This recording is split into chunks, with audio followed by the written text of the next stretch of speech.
Happy December, everybody! Do you remember last week as we thought about autumn and autumn forms? I was showing you what you can do with foraged leaves and twigs, collecting them from our parks and pavements and combining them to make artworks inspired by the likes of Andy Goldsworthy and also Yayoi Kusama.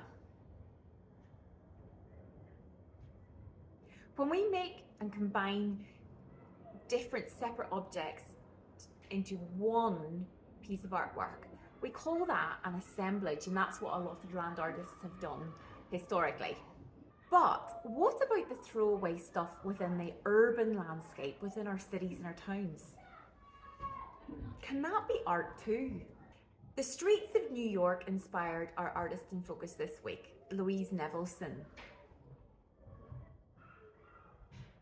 The city streets were for her a source of really rich discarded materials, including mostly wood, which she used later to realise her sculptures and what she called her environments. Now, the unusual choice of materials, and you'll see why they were odd, was a bit of a risk for Nevelson. There were pros and there were cons, however, the risk paid off and it was worth it. Let's find out a little bit more about Louise Nevelson and have a look in detail at some of her sculptures. Afterwards, I'm going to have a go making one on a smaller scale inspired by her, which hopefully you can easily have a go at home. Originally a Jewish child immigrant from a part of the Russian Empire that is now part of present-day Ukraine, Louise Nevelson moved to the United States where she studied painting before eventually gaining international recognition and fame as a sculptor. And that was back in the late 1950s. Hers was really a life of determination. She was 59 years old when she had her big break, as they say. That's when she broke through and found acknowledgement in what was a very male-focused, a very male-dominated art world in New York. Louise Nevelson called herself the original recycler. Definitely music to Miss Jamois' ears.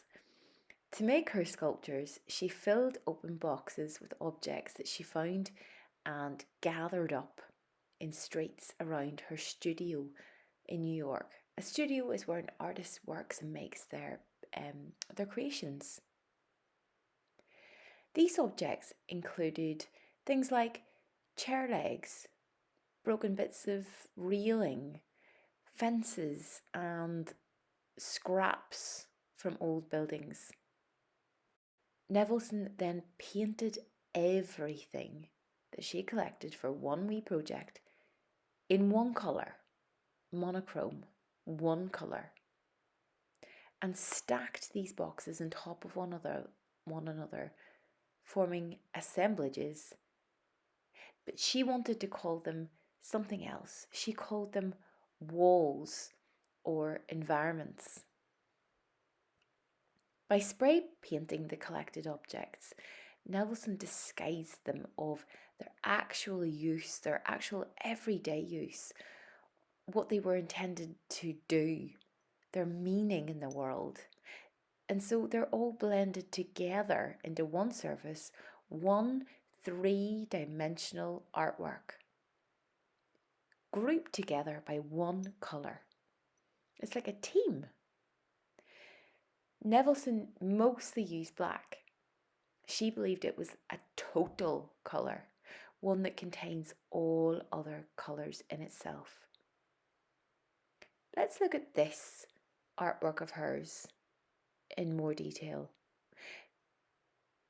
Doesn't it look a bit like the inside of a drawer to you? And do you recognise any shapes or objects? Would you say they are organised carefully, or is it a bit clumsy? Are they thrown or chucked together in a hurry maybe? Why not give this a go yourself? You can make a simple assemblage project out of cardboard and add in other small objects if you feel particularly experimental and inspired. Paint it all in one colour after gluing them down, or you could try making several of these, making a few assemblages using different colours. What I've got going on here is a lot of cardboard, as you can see, and try to find as many different textures as you can.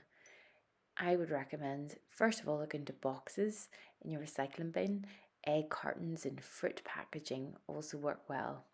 You're going to need scissors, glue, ideally washable paint, some thick paintbrushes for larger surface area coverage. A top tip is to try tearing off the top layer of card of a box to show the wavy or corrugated part underneath. That'll add great texture. So what have my year fours done here?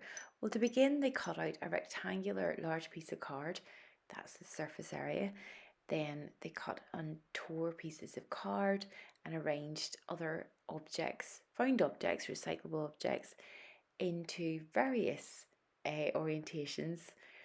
They used glue, and they also did use double-sided sticky tape to fix all of the pieces together onto the flat cardboard surface.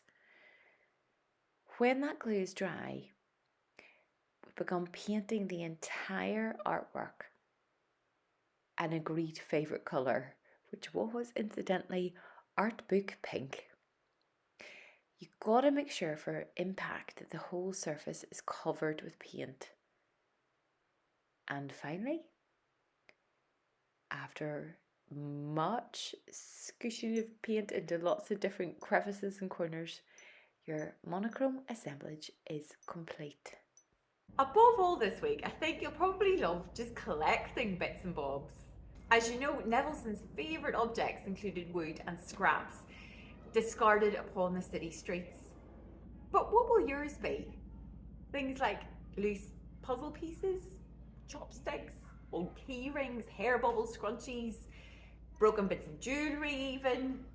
I can't wait to see what you come up with. I can't wait to see the colours that you go for these monochrome sculptures. And please, as ever, send me photos of your work to share@londonsouthArtHub.org.